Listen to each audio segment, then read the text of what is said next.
आप लीजिए आप। बताओ, कोई मरा हुआ व्यक्ति जिंदा हो सकता है? अरे भैया, भगवान के लिए क्या असंभव है? आप ये बताइए, बिना शरीर त्यागे कोई वैकुंठ जा सकता है? राम जी के लिए क्या असंभव है? कोई धरती फटेगा तो सीता अंदर जा सकती हैं?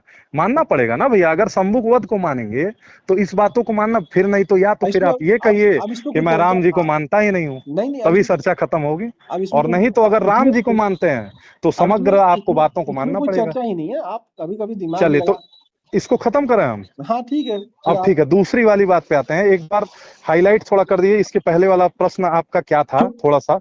नहीं नहीं, अब हम समझ गए ना। हाँ, दान कौन ले सकता है, हाँ कौन हाँ नहीं ले सकता हाँ है। हाँ। ठीक है भैया, देखिए, पहली बात मनुस्मृति शास्त्र, नहीं नहीं, मनुस्मृति के अनुसार अब मनुस्मृति के हमको अनुसार पूरा बोलने दीजिए, हम हाँ हाँ समझ गए 10वें अध्याय में आपने बताया हाँ, जो। मनुस्मृति के अनुसार दान सुनिए, केवल पहले ब्राह्मण ही ले उसी सकता है, अथवा मनुस्मृति कोई में ले ये भी सकता है। लिखा गया है, उसको हम्म हम कंसिडर नहीं करते हैं जब हम्म हमको एक एजेंडा बनाना होता है, या कह सकते हैं एक, मतलब भूमिका बनानी होती है हम्म राजनीति की। ये सब राजनीतिक द्वेष है हम्म और करवाया जाता है। इसको हम करते नहीं है। जैसे हम आप तो बहुत छोटे चीज हो गए, इसको बड़ी बड़ी संस्थाएं करा रही हैं, लेकिन पहले इसको छोड़ते हैं, विषयांतर हो जाए।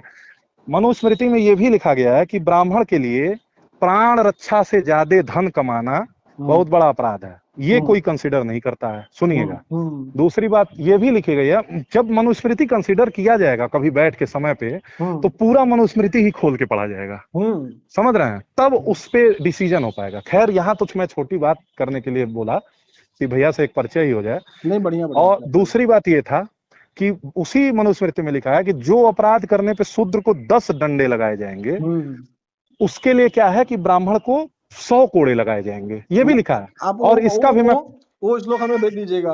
मैं हमने भेजूंगा भैया। मैं आप मैं मैं देखिए भैया, आप नहीं, अंकित भैया नाम है ये ना? नहीं, हम आपने गलत बोल दिया। नहीं, अमित भैया। हाँ, आपने आपने गलत बोल अगर दिया। मैं ब्राह्मण भागूंगा नहीं, बस इतना समझ लीजिए, मैं सुनिए आपके सुनिए साथ खड़ा रहूंगा। सुन लीजिए। हाँ हाँ। मनुस्मृति का बस अभी अभी मैं, अगर हम उसको पहले बताए होते, आप जी मनुस्मृति क्या कहते हैं श्लोक मैं आपको पढ़ के सुना देता, जी क्योंकि भैया जी। वो वाला फोन मेरा नहीं चार्ज नहीं, नहीं लगा सुनिए हुआ है। ना, मैं जो सुनिए ना, कोट किया अरे हूँ तो सुनिए ना। वो आपको ये दूंगा, और अरे उसको मैं लगाइएगा मैं जरूर, अगर मैं यूट्यूब पे लगाइएगा मैं तो। आपको जो कोट कर रहा हूँ वो आप सुन जी लीजिए। हाँ, कोट कि करिए।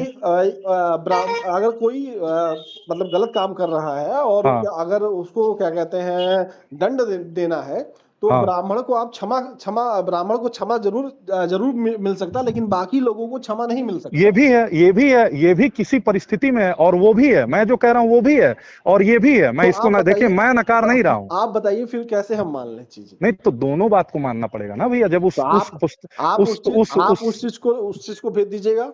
हम हाँ, मैं जो उसको भेजूंगा, मैं मैं कह रहा हूँ, भागूंगा नहीं। मैं अपना आपको तर्क भेज दूंगा श्लोक के साथ हाँ, कौन तर्क सा। भेज दीजिएगा।